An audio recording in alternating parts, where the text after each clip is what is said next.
اس نبی علیہ السلام کے ہاتھ سے کچھ نشانیاں ظاہر فرمائیں۔ انبیاء کے دست مبارک سے ظہور پذیر ہونے والی نشانیوں کو اللہ کی قدرت کا نام دیا جاتا ہے۔ کسی نبی کی نبوت کی دلیل کے طور پر اللہ کی عادت کے مربوط نظام یعنی عالمی اسباب کی طے شدہ اصول و ضوابط سے ہٹ کر کسی فعل کے صادر ہونے کو معجزہ کہا جاتا ہے۔ معجزہ معراج کی دیگر معجزات پر بھی فضیلت ہے۔ عالم انسانیت کی طرف بھیجے گئے انبیاء کرام کی مجموعی تعداد کم و بیش 1,24,000 ہے۔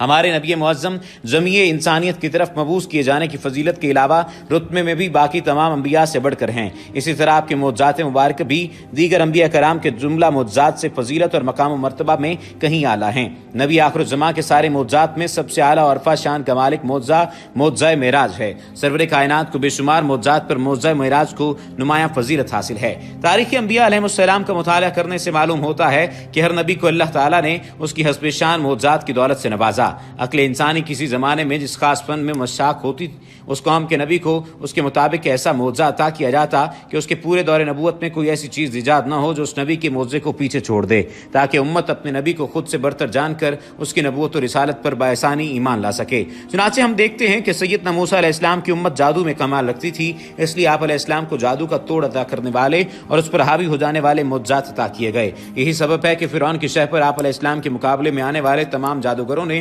موسیٰ علیہ السلام کی صلاحیت معجزہ کو اپنے شیطانی جادو سے برتر مانتے ہوئے ان کے آگے سر تسلیم خم کر دیا تھا۔ اسی طرح سیدنا عیسیٰ علیہ السلام کے دور میں جب فن طب اپنے عروج پر تھا، اللہ رب العزت نے انہیں احیاء موتیٰ جیسے عظیم معجزے سے سرفراز فرمایا۔ آپ کے دور کے عام اتباع تو پیچیدہ بیماریوں کے علاج میں ماہر تھے، مگر مسیح علیہ السلام کی مسیحائی مردوں کو بھی زندگی کی دولت سے نوازتی نظر آتی ہے۔ ان مثالوں سے یہ بات بخوبی واضح ہوتی ہے کہ نبی علیہ السلام اپنے دور نبوت کے ہر کمال سے ہمیشہ آگے ہوتا ہے،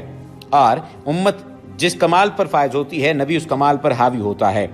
گزشتہ تمام انبیاء علیہ السلام کی نبوتیں زمان و مکان کی پابند تھیں، لہٰذا انہیں دیے جانے والے معجزات بھی محدود نوعیت کے تھے۔ نبی آخر الزمان پر چونکہ سلسلہ نبوت کا اختتام ہونا تھا اور تاجدار کون و مکان کو تمام زمانوں کے لیے نبی رحمت اور ختم المرسلین قرار دیا جا رہا تھا، اس لیے اللہ تعالیٰ نے آپ کو ایسا معجزہ عطا فرمایا جو تمام معجزات کا سردار کہلایا، اور تا قیامت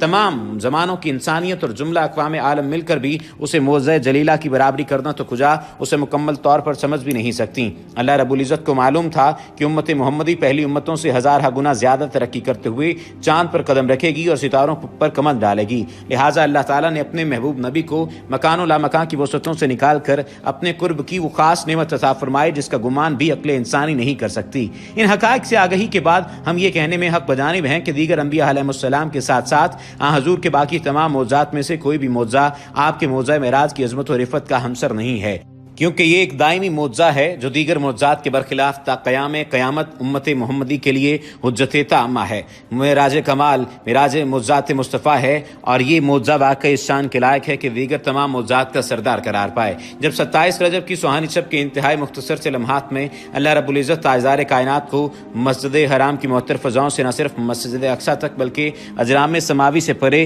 کائنات کی وسیع و عریض وسعتوں کے اس پار عالم لامکان کی حدود کی بھی دوسری طرف اپنے رش تک لے گئے،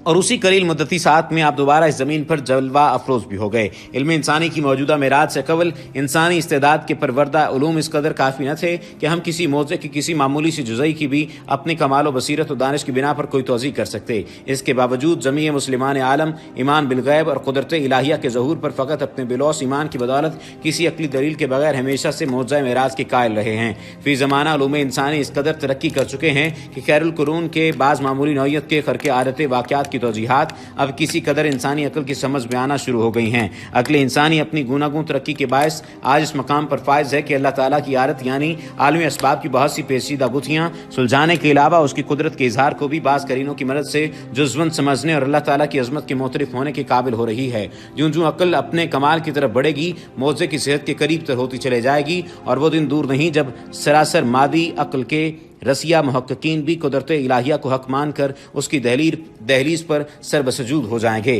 آج سے 14 صدیاں قبل ڈارک ایجز میں کہ جب دور جاہلیت نہ صرف سرزمین عرب بلکہ پوری دنیا میں عروج پر تھا، واقعہ معراج کا تصور بھی ناقابل عمل اور ناقابل یقین محسوس ہوتا تھا۔ اس زمانہ جاہلیت کی تو بات ہی کیا، آج کے اس ترقی یافتہ دور کا انسان جس کے لیے صبح مسائے اور فضائے بسیط میں سفر ایک معمول کی چیز بن کر رہ گیا ہے، وہ بھی کرۂ ارضی سے باہر ایتھر میں خلائی سفر کے ضروری لوازمات کے بغیر کروڑوں نوری سال کا سفر طے کرنا محال تصور کرتا ہے۔ اسی وجہ سے واقعہ معراج کو سب سے بڑا معجزہ قرار دیا جاتا ہے اور آج کی سائنس کی بات ماننے پر مجبور نظر آتی ہے۔ وما علینا الا البلاغ المبین۔